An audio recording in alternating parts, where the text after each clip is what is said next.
Hello and welcome back to my channel, or welcome on in. Hi, my name is Magic Bun Bun and I'm so happy to have you here with me today.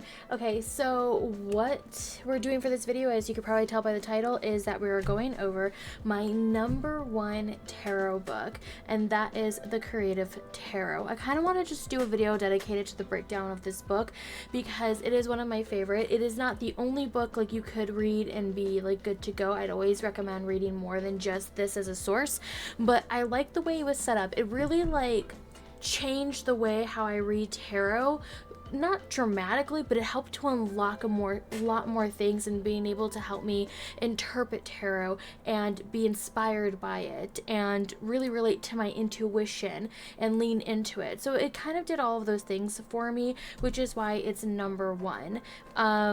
I can do a list of my other books and kind of break them down as well, but we're going to start with #1, mine as well. Every of the other books, they're just as good. They all bring their own uniqueness to the table.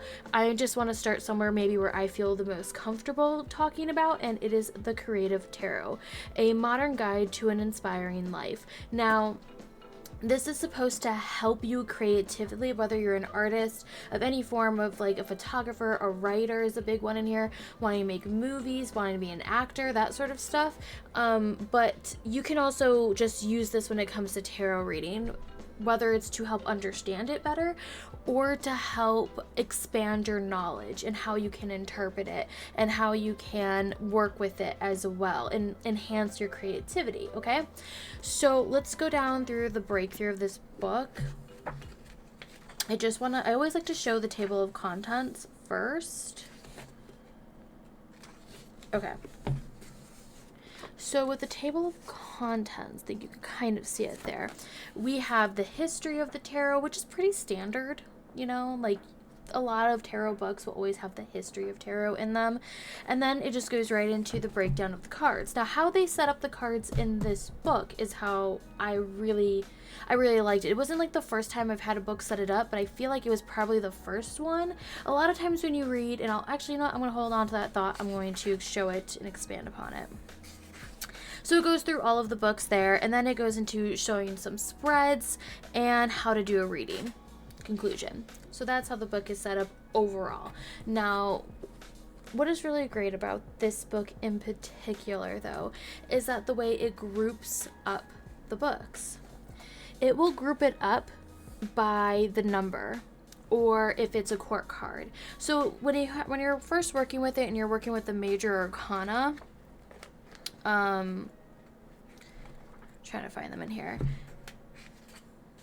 Here's the death card. We're in Scorpio season, so perfect.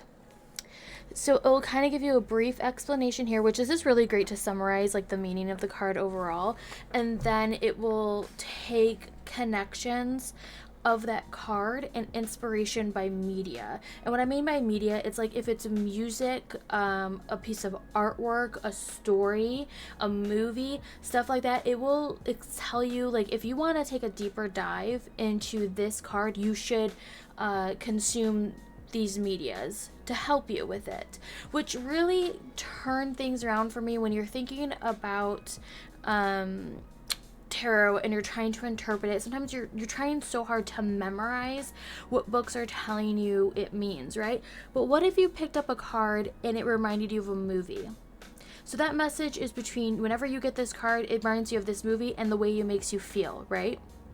Or this song, or this piece of artwork. You remember your feelings that are attached to that. So when you get that card, that's how you're going to feel when you pick up that card.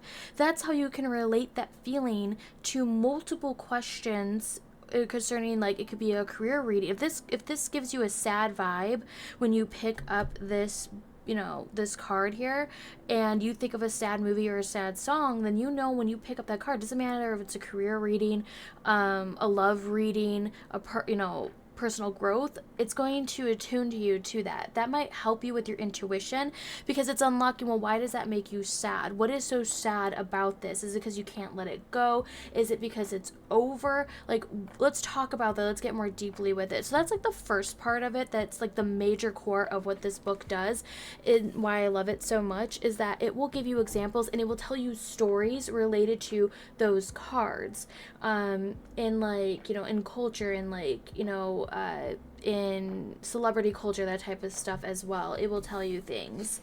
And now another thing is, after you get out of the major arcana, like I was showing before, it has all of the fours together, and it'll be like all the kings are together, all the queens are together, because I think one thing that really kind of gets people confused, because it did confuse me, so not just if you're feeling like alone in this, you're not, is that when you get like the Four of Pentacles, how is that any different than the Four of Cups?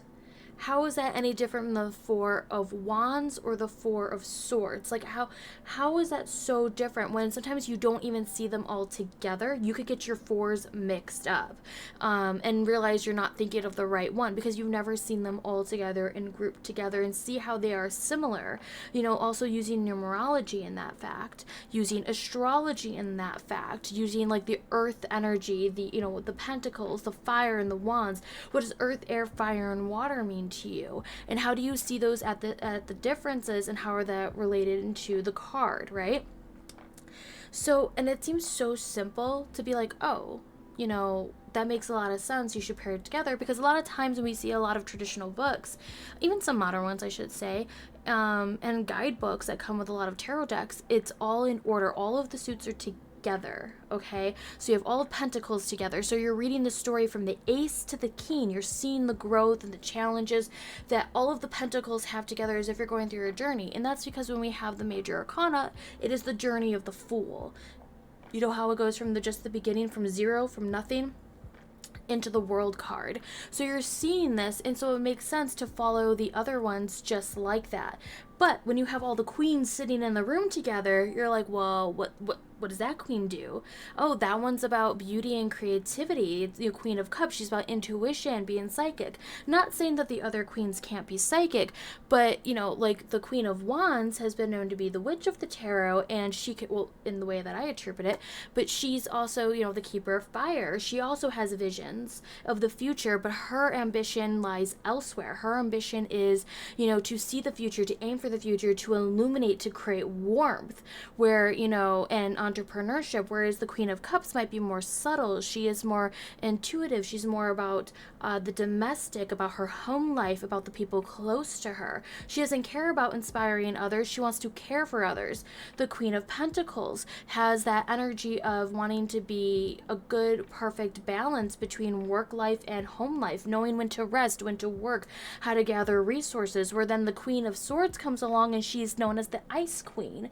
You know, she has the Ice Queen qualities of bottling up her emotions, or putting her emotions to the side and being like, I can't let emotions or my intuition run this when I have to do this off of logic and reasoning, knowing that the pain, you know, what the swords have gone through have been one of the most painful ones, you know, knowing that the lessons of the sword is what she carries, you know, knowing when to put down the sword and have more warmth into her life. Like, that's like the difference when you see all of them in the room, when you have all your kings in the room, the, you know, the pages where they align to, and then, you know, you start throwing in layers of astrology into there, which helps. This book doesn't really touch on astrology at all. That'd be like another video and another layer, but overall, that's what really like opened my eyes to this book.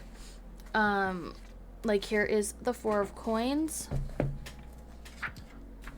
and it will have recommended materials. It'll go through, and it's very short in that sense of like, it's literally like a page and a half, you know, and then it has recommended materials. And I would highly recommend for you yourself to think of, when they tell you the story about these different cards in here, what does it trigger for your thoughts?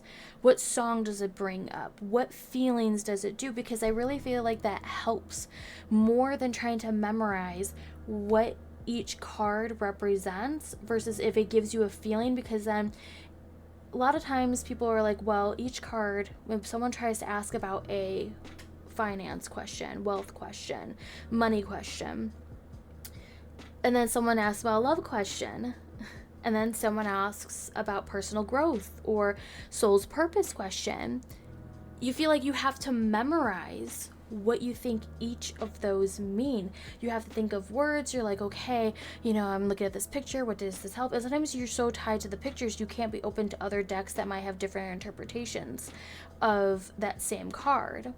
You know, they're drawn differently. They have different imagery on them. So it's like, how can you relate to what you see to how you feel? Because if you have that same feeling, if you feel like when I see this card, I'm always stuck, or I always feel free and lighthearted, and, you know, I don't feel like I'm entrapped in this moment. When you get that question, that's the base, that's the core of what you're going to answer for. Well, no, regardless of what the question is, that's where you're going to start with. Now you will get other cards into your reading if you do more than one card pulls that can add to the story. Because that's another thing too, is that this is working with your creativity. You start reading the cards as a story. Not that you can't do a story with just one card, but when you start pulling out more cards, even a 3-card pull, you can start seeing the beginning, the middle, and the end. And then if you use the card at the bottom of the deck, your crowning card, this is like the shadow side of things. This is, you know, the shadow. This is the darkness. Like, you know, what do we have to do with her? Is there anything going on in the shadow over here? You know, that type of thing.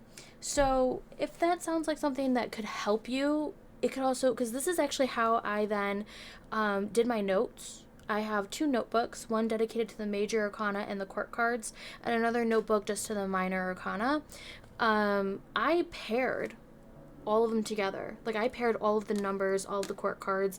I kept them all together because it really helped me to see the difference. It was one thing to learn the story of ace through a king.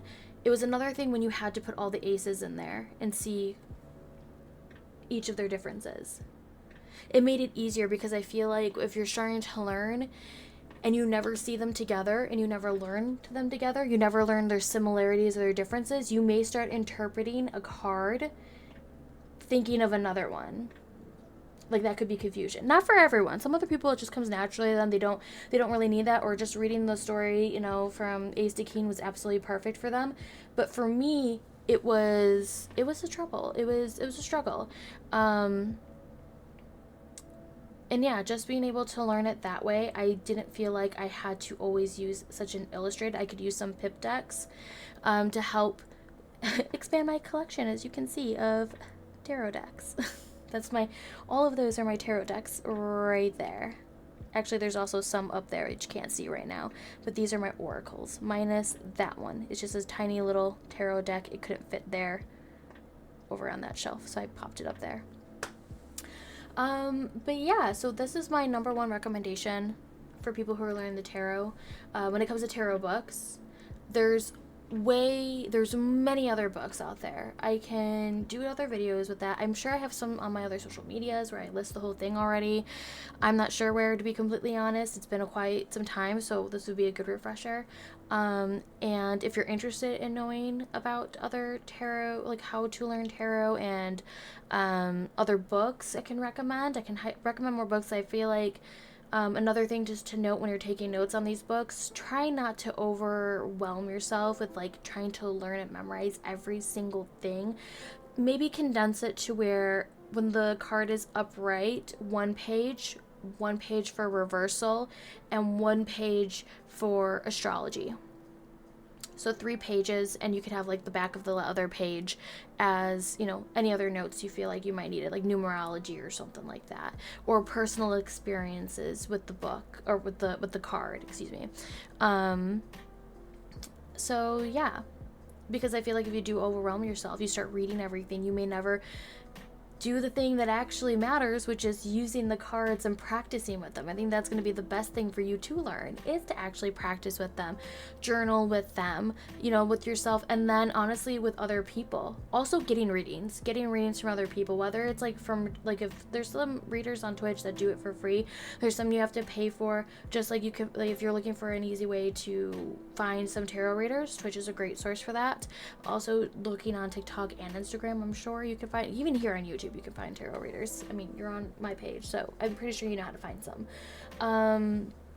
But getting readings and being able to do readings will be a great way for you to learn. But if you're just starting somewhere, or you read traditional books and they're just not clicking with you, give this book a try. Unlock your creativity. You're a storyteller when it comes to this, okay? You're reading the story that the tarot is providing to you, all right? I think that's all I have right now. Let me know if you have any questions, comments, concerns, your recommendations. Have you read this book? Do you like this book? Do you not like this book? That's valid too. You don't have to like the same things I do. Totally understand that. Yeah, that's about it. So I keep saying, I'm so sorry. I'm just thinking on the top of my head here. This was a, oh, I think I'm going to record this video today type of feeling. All right, I will see you when I see you. Give this video a thumbs up, like it, comment it, all that fun, good stuff. But I will see you when I see you. Bye.